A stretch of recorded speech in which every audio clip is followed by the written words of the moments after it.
Bonjour à tous, je vous retrouve pour la nouvelle recette de la semaine. Et cette fois-ci, je vous dirai, le mode Noël est activé. Et oui, on approche donc des fêtes de Noël. Dans un mois, nous sommes tous à table. Et donc aujourd'hui, je vous propose une gourmandise. Alors c'est vraiment un petit truc à grignoter, mais vraiment vous en êtes fin fou. C'est des boules noisettes coco. En fait, un Raffaello maison. Donc vous pourrez au moins l'utiliser aussi bien pour décorer vos bûches ou alors à grignoter avec le café ou encore mieux à offrir dans vos paniers gourmands comme je vous en parle tout au long de l'année. Donc pour cela il me faut de la noix de coco râpée, du chocolat blanc, des noisettes, des petites gaufrettes à la vanille et du lait concentré sucré. C'est aussi simple que ça. La recette sur Cookie Dough s'appelle tout simplement boulettes coco noisette. Il n'y a rien de plus simple que ça. Allez, on va démarrer la recette. Donc bien entendu, cette recette, vous pouvez la réaliser quelle que soit la génération du Thermomix que vous possédez, aussi bien TM5, TM6 ou encore TM31, puisqu'on n'utilise pas de mode spécifique. Alors on va commencer par mettre 200 g de chocolat blanc, donc toujours mes petites pastilles. On vient mettre le couvercle avec le gobelet doseur et on part pour 2 minutes à 55 degrés, vitesse 2. Donc pendant ces 2 minutes, on va tout simplement tempérer notre chocolat. Voilà, les 2 minutes du tempérage de chocolat viennent de se finir. On a donc notre chocolat blanc fondu dans lequel on va venir rajouter nos 200 g de gaufrettes à la vanille. Donc c'est vraiment la petite gaufrette standard vanillée. Donc ça, c'est pas fait maison, désolé. Donc je viens les verser dans le bol. Je viens également rajouter 300 g de lait concentré sucré. Voilà, j'y suis. 300 g de noix de coco. Et je viens mixer le tout pendant 30 secondes à la vitesse 7. Voilà, au bout des 30 secondes, on a cette pâte. On va venir la transvaser et la mettre au réfrigérateur pendant une petite heure avant de former nos boules. Alors petit conseil, j'ai vraiment intégré la spatule. C'est pas noté dans la recette, mais honnêtement, au moins vous avez un meilleur résultat pour la gaufrette pour qu'elle tombe bien dans l'axe du couteau. Donc là, on a vraiment la gaufrette hachée, le chocolat blanc qui vient napper toute la noix de coco. Voilà, je vais mettre donc ma pâte au réfrigérateur une petite heure avant de la transformer pour former mes petites boules coco. Alors j'en profite aussi pour vous donner une petite astuce que j'ai testée, puisque dans cette recette on a besoin de 30 g de noisettes. En fait, n'oubliez pas, la noisette c'est celle qui est au cœur de notre petite boule. Donc vous allez le voir tout à l'heure, je vais prendre une base de pâte, l'aplatir d'abord dans ma main, y intégrer une noisette et former des petites boules. Et après, rouler le tout dans une noix de coco. Et c'est aussi simple que ça. Donc vous avez vu, c'est vraiment une recette super rapide, mais par contre, bien entendu, extrêmement gourmand. Dans la recette, on nous demande des noisettes émondées. Donc je précise, émondée signifie en fait sans la petite peau. Donc ça, c'est la noisette classique. Et la émondée, c'est la blanche. Alors, je vais vous la rapprocher un peu plus. Vous voyez, elle n'est pas nickel. Je vous explique, j'ai testé.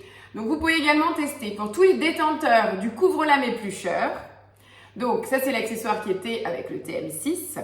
J'ai d'abord fait chauffer de l'eau en mode bouilloire à 100 degrés. J'ai intégré le disque une fois refroidi et j'ai mis mes noisettes dedans. Donc déjà les noisettes dans l'eau chaude, ça a pu venir imbiber la peau et la rendre plus moelleuse, on va dire, plus souple. Puis j'ai enclenché le mode épluché et je suis venue brosser mes noisettes. Donc j'ai eu ce résultat-là. Donc je voulais quand même vous le montrer, ça peut fonctionner. La seule différence, c'est que du coup la noisette n'est plus forcément entière, elle s'est cassée en deux. Donc après, à vous de voir. Moi, je pars du principe que je ne vais pas acheter un ingrédient spécifique juste pour une si petite quantité. Donc j'ai testé les deux versions, je voulais vous donner l'astuce, à vous de voir ce qui vous convient le mieux. Clairement, la noisette classique, pourquoi on vous demande d'enlever la peau, c'est tout simplement pour la couleur. Bien que sur la photo, on se demande s'ils n'ont pas laissé la peau parce qu'il y a un petit côté brun à l'intérieur de la boule. Donc c'est à vous de voir, ça ne changera rien au goût, c'est juste une question de coloris et de rendu final, puisqu'au goût ça ne changera rien. Donc voilà, les deux options, c'était la petite astuce de cette vidéo, et sinon c'est seulement 100% de gourmandise. Voilà, je vous retrouve donc après 1 heure de pause de la préparation chocolat blanc, noix de coco et gaufrette vanille. J'ai donc cette petite pâte, je vais venir la travailler tout simplement et venir étaler au fond de ma main. Donc je porte des gants justement. Je viens intégrer une noisette, donc là j'ai choisi une noisette émondée et je viens reformer ma petite boule. Donc après pour la taille et la proportion, je dirais c'est libre à vous en fonction de ce que vous recherchez. Mais pour vous montrer, on est à peu près sur une petite boule de 2 cm de diamètre.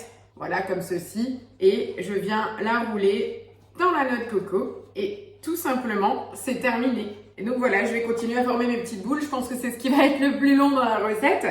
Mais en tout cas, voilà, vous avez vu comment en faire des maisons. Donc, je viens de travailler au creux de ma main. Je vous en fais une avec et une sans peau. Et je viens former. C'est pour ça que j'ai mis des gants dans les deux mains. Voilà, on prend le temps pour la former bien ronde. Et on vient rouler le tout dans la noix de coco.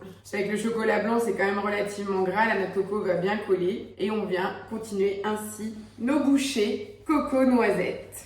Voilà, et ainsi je continue. Vous avez compris le principe, hein, c'est pas compliqué. On a ici nos Raffaello maison. Vous pouvez les faire quelques jours avant, bien entendu. Vous les conservez dans une boîte en métal comme des petits gâteaux classiques. Et le tour est joué. En tout cas, l'illusion, elle est bien là. Regardez. Je vais vous faire bien entendu une photo du plat final après avoir formé toutes mes boules. Mais avant tout, je vais en goûter une en live. Je vous dis surtout rendez-vous la semaine prochaine. Et si vous avez des suggestions ou des besoins pour vos recettes de Noël, n'hésitez pas au bas de la vidéo en commentaire de mettre vos suggestions ou questions et je me ferai un plaisir d'y répondre. Pour l'instant, c'est encore friable parce que c'est tout frais, mais en tout cas, je peux vous dire que le goût y est. Allez, je la termine. Je vous dis rendez-vous la semaine prochaine. Passez de belles semaines.